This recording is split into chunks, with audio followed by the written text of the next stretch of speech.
مساء الفل على الناس الفل. النهارده هقول احلى 10 افلام اتفرجت عليهم في حياتي. افلام جامده جدا وكل فيلم اجمد من التاني، والافلام متنوعه، يعني قصه عن اب وبنته، قصه هروب من السجن، قصه مريض نفسي، قصه محارب، وهكذا. الافلام جامده جدا. اتمنى ان انت تكمل الفيديو للاخر، ولو اول مره تتفرج عليا انزل اعمل اشتراك وفعل زر الجرس ويلا بينا. الفيلم رقم 10 هو ذا بيست اوفر. الفيلم ده عجبني جدا جدا جدا، وكنت مستغرب ازاي الفيلم ده مش مشهور. ومن غير ما احرق الفيلم الدرس اللي اتعلمته منه هو ان انت ما تثقش في اي حد بسهوله.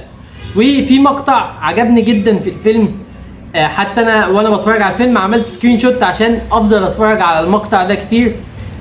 المقطع بيقول ايه؟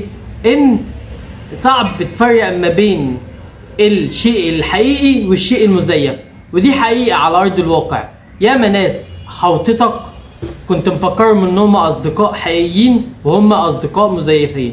فحقيقي فعلا صعب جدا ان انت تفرق ما بين الشخص او الشيء الحقيقي والشيء المزيف، مش سهل تفرق. رقم 9 هو ذا برستيج. فيلم جامد جدا، ده غير انه مفهوش نقطة ملل. ولو حد سألني ايه اعظم نهاية اتفرجت عليها طول حياتك، هقول لهم النهاية بتاعت فيلم ذا برستيج، لانها نهاية صادمة. رقم 8 هو ذا جوكر. الفيلم ده انا دخلته السينما مرتين واتفرجت عليه 3 مرات بره السينما، يعني مجموع 5، ولحد دلوقتي ما زهقتش منه. فيلم جامد جدا جدا ولازم كنت احطه في التوب 10 بتوعي. الفيلم رقم 7 فيلم تركي اسمه سجين في زنزانة 7، هتعيط عياط يا صاحبي. رقم 6 ذا شاوشانك ريديمبشن. الفيلم الاعلى تقييما في تاريخ السينما. النقاد شايفين ان الفيلم ده اعظم فيلم في التاريخ ومقيمينه ب9.3، وفعلا الفيلم ده جامد جدا وهيعلمك دروس كتير جدا، ده غير ان هيمتعك بالمشاهدة. الفيلم رقم 5 فيلم اسباني اسمه انفيزيبل جيست، ومن غير كلام كتير ده اعظم بلوت تويست انا شفتها في حياتي. رقم 4 الفيلم ده عزيز عليا جدا جدا، اسمه ذا بورسوت اوف هابينس. الفيلم دوت قصة حقيقية عن شخص كافح جدا في حياته، وقد ايه هو اتعذب هو وابنه وباتوا في الحمام وناس كتير سابته، من غير ما احرق الفيلم يعني. وقد ايه هو يعني حارب الظروف لحد ما وصل للي هو عايزه. الفيلم ده تحفيزي وهيخليك تتمسك بحلمك اكتر وما تستسلمش. الفيلم ده انصح بشدة الناس اللي هي عندها اهداف تتفرج عليه دايما، بالذات الناس اللي في ثالثه ثانوي وهكذا. فالفيلم جامد جدا اسمه ذا بورسوت اوف هابينس. رقم 3 هو ذا لورد اوف ذا رينجز الجزء الثالث.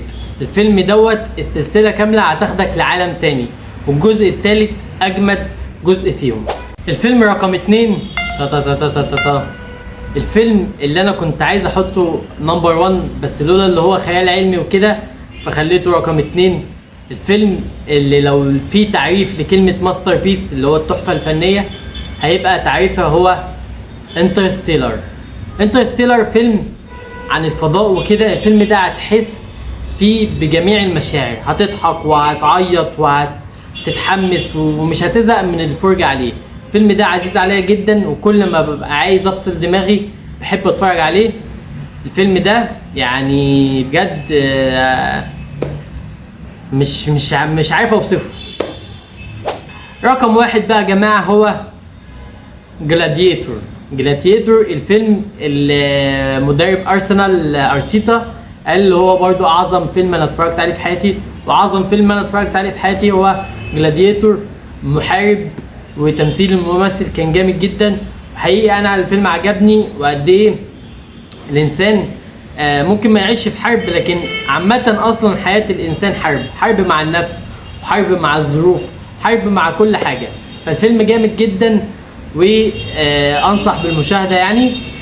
كده فيديو النهاردة خلص. اتمنى ان انت تكون استمتعت، واتمنى ان انت تكتب لي التوب 10 بتوعك برضو.